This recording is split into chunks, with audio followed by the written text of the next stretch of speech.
Okay, hello. Steve Kim here from the Bass Basement, and I'm pleased to be with Ryan Burns today. Thanks, Ryan, for being here. How are you, man? Excellent. Thanks for having me. Oh, my pleasure. So, Ryan, we know you as a piano player, but you're also a bass player. That's right. So, Yep.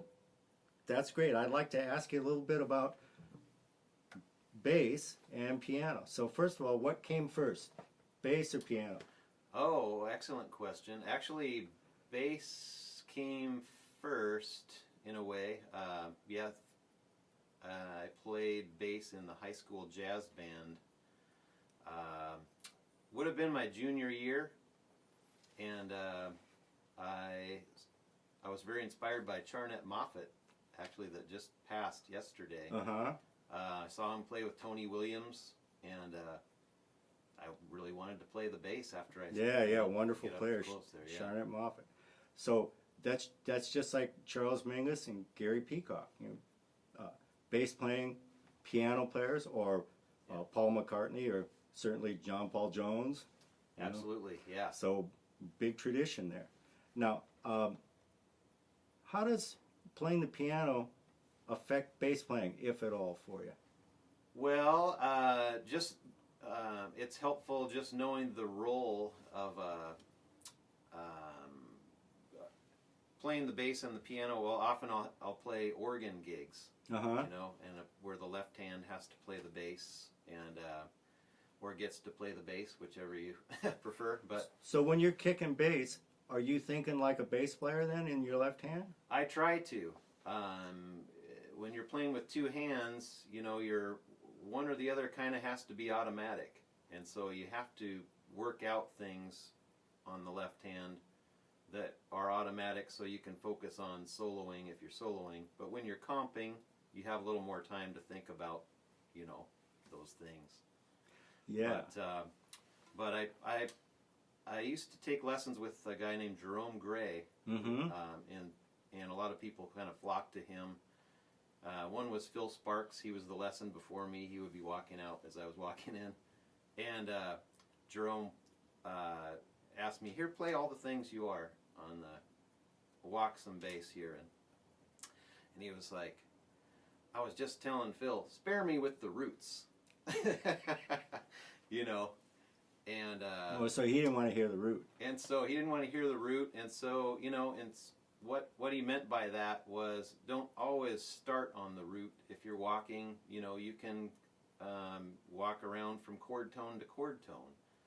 And so I started checking that out. Like, instead of starting on the root, I'd start on the third, and then I would try from the fifth and see where that leads, and then the seven. Now I have a question for you. Now on the keyboard, when you say chord tones, the chord is visually very obvious. But on the bass, I Absolutely. found a lot of trouble at one time seeing the chord. So, and then the chord can look the same or sound the same, but look differently. So, Yeah. how did you deal with that? Did playing the piano at all help you or hurt in that regard? It absolutely helped just in that knowing your inversions, and also what's different on the bass. So if we took the B flat as the root, or if you prefer, since there's no open strings involved, Mhm. when you get up here, just every side of the root, without using the octave even, just root third fifth, root third fifth, root third fifth.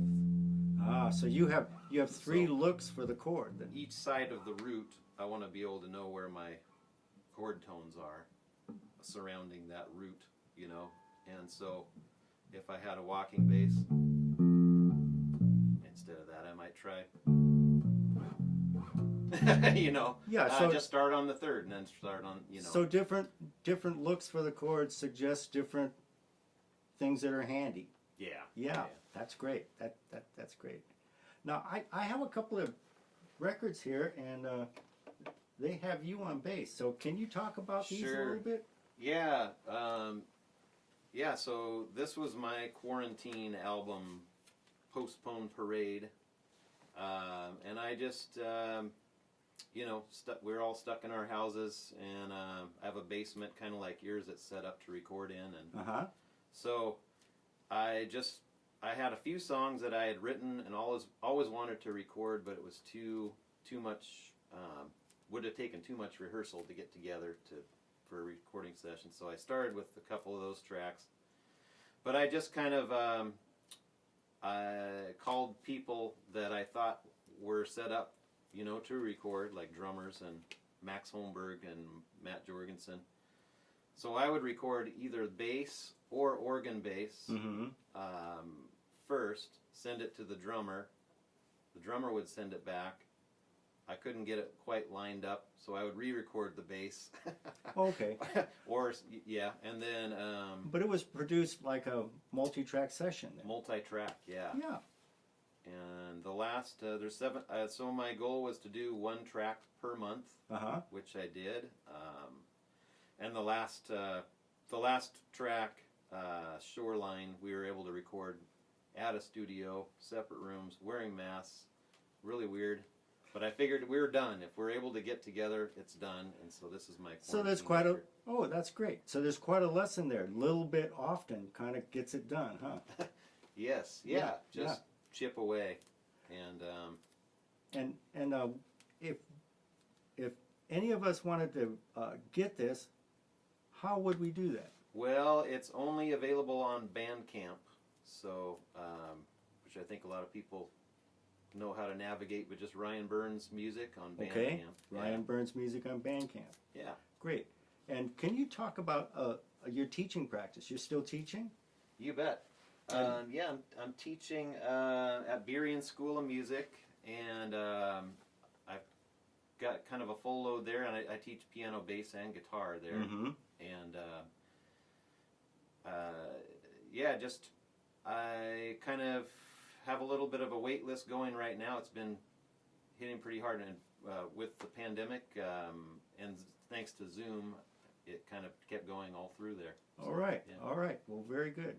All right. And so now, people can check in with you at the Burien School of Music just to see if you have any openings. So. Sure. Yeah. No problem. Yeah. BurienSchool.com. Okay. Is the way to contact me there. Do you answer the phone if anybody calls? I will. Yeah. And I'll.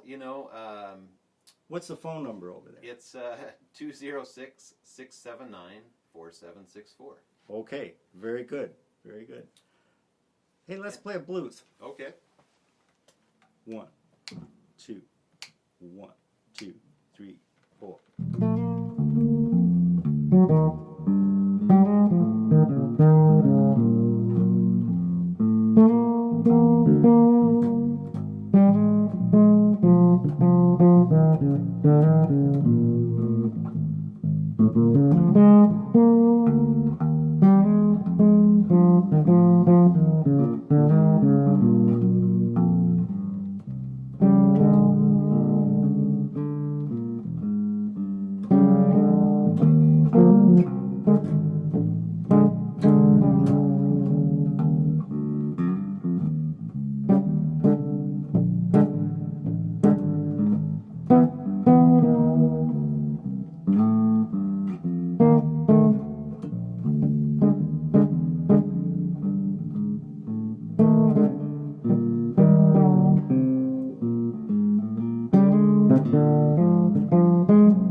I'm Steve Kim. This is Ryan Burns with me today.